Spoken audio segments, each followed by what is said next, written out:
ட்ரெயினில் எல்லாரும் போகிறோம். ட்ரெயினில் போகும்போது சுண்டல்காரன் வர்றான், சமோசாக்காரன் வர்றான், டீக்காரன் வர்றான், பானி பாட்டில்னு சொல்லிட்டு தண்ணி விற்கிறவன் வர்றான். இது எல்லாம் வருது, எல்லாத்தையும் வாங்குகிறோம், எல்லாத்தையும் அனுபவிக்கிறோம்.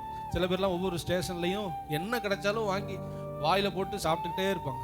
ஆனால் அப்படியே சாப்பிட்டுக்கிட்டே இருப்பாங்க. ட்ரெயினில் நல்லா என்ஜாய் பண்ணுவாங்க. நிறைய பேரை பார்ப்போம், நிறைய பேரை பழகுவோம். நீங்கள் எந்த ஊர், நீங்கள் எங்கே வேலை பார்க்குறீங்கன்னு அந்த 2 நாளில் நல்ல ஒரு ரிலேஷன்ஷிப் உண்டாயிரும். அவ்வளவு உண்டானாலும் நல்லா தெரிஞ்சுக்கணும், இறங்க வேண்டிய இடம் வரும்போது எல்லாத்தையும் விட்டுட்டு நம்ம இறங்க வேண்டிய இடத்துக்கு நம்ம போகணுமே, அதில் கவனமாக இருக்கணுமே. யாராவது சொல்கிறாங்களா, இல்லை எனக்கு ட்ரெயின் ரொம்ப பிடிச்சிருச்சு, நான் ட்ரெயினுக்குள்ளே தான் இருப்பேன், நான் இறங்கவே மாட்டேன்னு யாராவது சொல்கிறாங்களா? இல்லையே. ஒரு ஸ்டேஷன் வந்தோடனே இறங்கி போயிடுறாங்க. அது மாதிரி இந்த வாழ்க்கை பயணம் நமக்கு முடியக்கூடிய பயணம். நமக்கு ஒரு டெஸ்டினி இருக்குது, நம்ம போக வேண்டிய ஒரு இடம் இருக்குது.